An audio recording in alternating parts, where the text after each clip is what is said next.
Olá, boa tarde, tudo bem? Espero que todos estejam bem. Antes de nós iniciarmos nossa aula de língua portuguesa de hoje, eu quero parabenizar as atividades de ontem.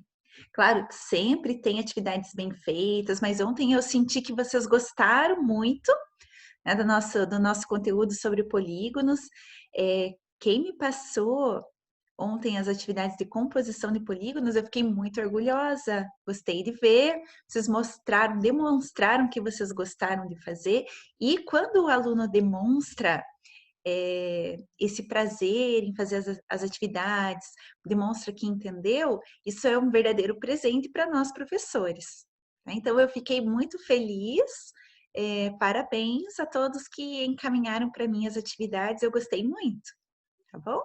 E hoje, nosso tema da aula será variação linguística. E esse conteúdo está na página 31 do seu livro didático, tá? Então, posicione lá a página 31 para você acompanhar junto comigo aqui as explicações dos exercícios que vocês farão na nossa aula de hoje. Tá? E o que será variação linguística? Vamos analisar primeiro essas palavras. Variação significa que muda. Linguística tem a ver com a nossa fala. Tá? Então, a nossa fala tem diferentes formas. Nós temos diferentes formas de linguagem. A nossa fala é diferente da escrita. Claro que eu, como professora, eu tento aproximar a minha fala o máximo possível da linguagem escrita, porque eu estou discursando para meus alunos, certo? Mas, claro, não é exatamente igual como a linguagem escrita, tá? Então, vamos lá. Eu iniciei a nossa aula com uma tirinha do Chico Bento, né? Eu já contei em algumas aulas que eu sou fã do Chico Bento, acho ele muito engraçadinho. Ele e o Cascão são os meus personagens favoritos da Turma da Mônica. Então, vamos ler a tirinha do Chico Bento. Mãe, hoje você pode contar uma história bem curtinha? Uai, pro que, Chico? Pro que as histórias grandes eu acabo dormindo na metade e fico sem saber o final. Ah, que legal, né? Quem aí não gosta de dormir escutando uma historinha, né? Tão bom. Então, vamos analisar a fala do Chico. Se caso os balões de fala, nos balões de fala do Chico, o escritor, o autor, tivesse colocado a fala seguindo a norma culta da língua portuguesa, ia ficar legal? Não, porque não ia caracterizar o personagem do Chico Bento, que é um personagem do interior. Geralmente, as pessoas do interior usam esse tipo de linguagem. E agora está bem próximo das festas juninas, né? E a gente costuma ouvir muito as pessoas caracterizadas usando esse tipo de linguagem mais comum no interior, né? Do campo, na área rural, certo? E tá errado? Se você for escrever uma redação formal ou fazer um discurso, uma apresentação de trabalho e usar esse tipo de fala, é inadequado, mas não é errado, tá? É inadequado porque tem situações que exigem que nós usemos a língua formal, tá? E nós não podemos ter o preconceito linguístico de julgar o modo de falar das pessoas, porque a variação linguística permite diferentes formas de linguagem, tá bom? Seguindo adiante, eu trouxe aqui nesse slide o texto que vocês têm na página, deixa eu pegar aqui, na página 31, isso, na página 31 do seu livro didático, são esse texto que vocês têm lá. Lembram que nós estudamos verbete de enciclopédia, que falava sobre água, que era uma linguagem formal, porque estava numa enciclopédia.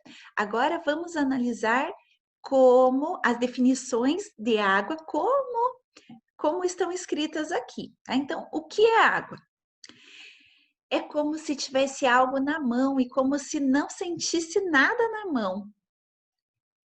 o autor dessa frase, Alex Gustavo Palomeque, de 7 anos. Mais uma definição para a água. Transparência que podemos tomar. Definição de Tatiana Ramires, também de 7 anos. E a última definição do nosso texto, líquido que não se pode beber. Nelson Ferney Ramies, 7 anos. Líquido que não se pode beber. É a definição que ele trouxe, né? Nós percebemos que é uma linguagem infantil, crianças de 7 anos definindo a água, né? E você, se a gente estivesse na sala de aula, se eu lançasse para você a pergunta, o que é água? Como você responderia? Né? Para você pensar, como você criaria essa definição para água? Então, agora vamos definir o que é a variação linguística. Então, a língua varia dependendo do nível social do falante, da idade, da cultura, da região em que mora, do grau de escolaridade. Então, são várias as formas de se falar dependendo do falante, né? Se ele teve a possibilidade de morar numa região diferente do país, ou se ele não teve tanta possibilidade financeira de estudar, né? Isso vai fazer diferença na forma dele falar, né? E como eu falei, não pode haver preconceito desse modo de falar, tá? A gente tem que saber definir. A forma escrita, eu tenho que geralmente fazer certinho, desde que eu não esteja caracterizando o personagem pela fala. E a linguagem falada, nós temos variações, tá? Vamos aos exercícios, então, de hoje? Então, nós já lemos o texto da página 31, com a definição de água dada pelas crianças. Opa! Aqui. Não. Então, esse textinho é o que nós lemos lá no slide, tá? E agora, vamos aos exercícios. Qual é a principal finalidade desse texto? Aí você vai responder se a finalidade desse texto é explicar cientificamente o que é água ou dar definições pessoais sobre a água, se pessoas deram as suas opiniões ou se é um texto científico. Você vai marcar lá, analisar e marcar. 3. Quem elaborou as definições que aparecem no texto? Aí vocês vão voltar no texto e copiar os autores de cada frase e dizer qual é a idade deles. Tá? Volta no texto para ter essas informações. Você concorda com todas as definições dadas pelas crianças? Explique sua opinião. Eu, como professora Lilian, uma definição eu fiquei confusa. Aí você vai dar a sua opinião sobre as definições. Quais definições que você concorda, e se há alguma que você discorda, tá? Explica bem direitinho, você tem 3 linhas para explicar sua resposta. Próxima.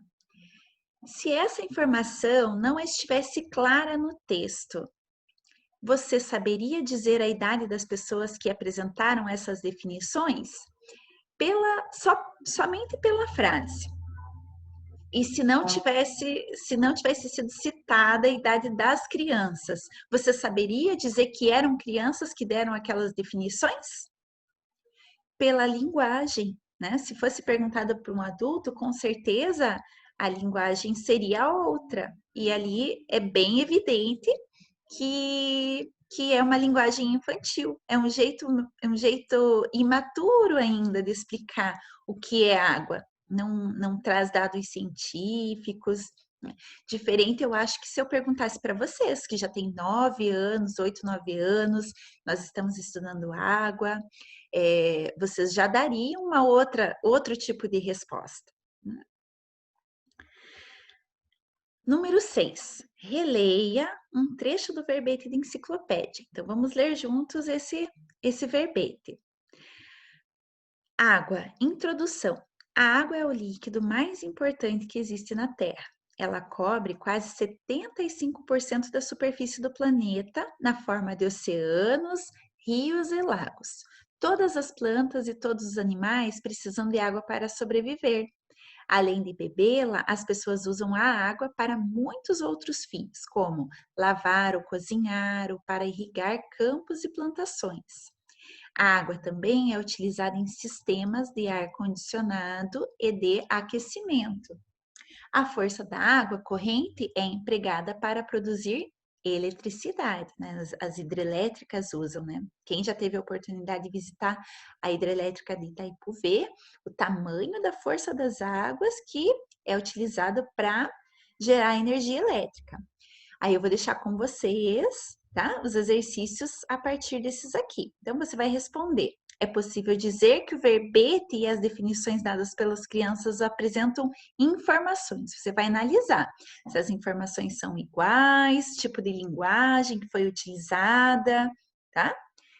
Analisa e depois envia a foto para eu ver se você acertou.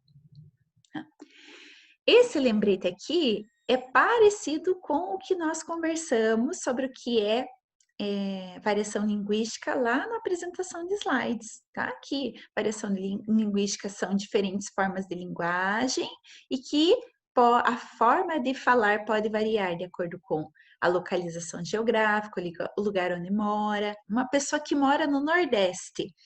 Vocês conhecem uma pessoa que mora no Nordeste pelo sotaque e pelas palavras que elas usam. São diferentes das pessoas que moram no Sul. Né? Então, a variação linguística depende de vários fatores para mudar. Nesse texto, a variação linguística indica principalmente uma diferença no texto que nós lemos, lá na página 31, que tipo de variação? É pela localização geográfica, idade ou nível social? Nível social, se tem menos poder aquisitivo ou mais poder aquisitivo, tá? Localização geográfica, dependendo do lugar onde mora. E aí, o exercício 8, eu quero que vocês caprichem, tá? Caprichem nesses exercícios. É para escrever sua opinião, formar um texto.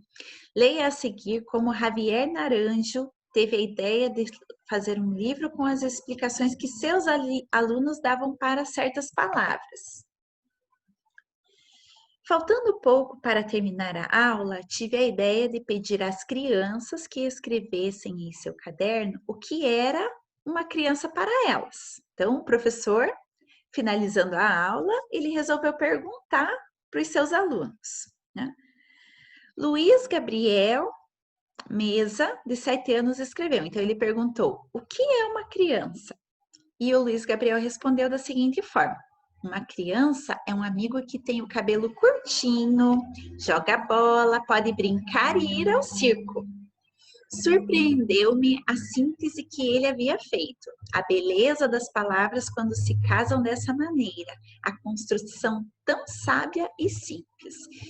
E é divertido fazer isso, né? Principalmente quando as crianças são bem pequenininhas, quem tem irmãozinho ou irmãzinha bem pequenininho, pergunta para o que é água? Para ver o que responde. Ou o que é um amigo? Eles respondem de um jeito tão sincero, tão carregado de sensibilidade, né? É muito legal ver a definição que as crianças dão para as coisas. Eu gosto muito. É por isso que nas nossas aulas presenciais que a gente tem a oportunidade, agora teremos nas nossas aulas ao vivo, eu gosto que vocês falem, comentem a opinião de vocês. Eu sou apaixonada por ouvir a opinião, a argumentação de vocês nas nossas aulas. Então, os exercícios. Qual é a sua opinião sobre a definição de Luiz Gabriel Mesa? O que você achou da definição dele sobre a palavra amigo? Você vai dizer se você gostou, se você daria outra definição. Coloca ali tem várias linhas aqui.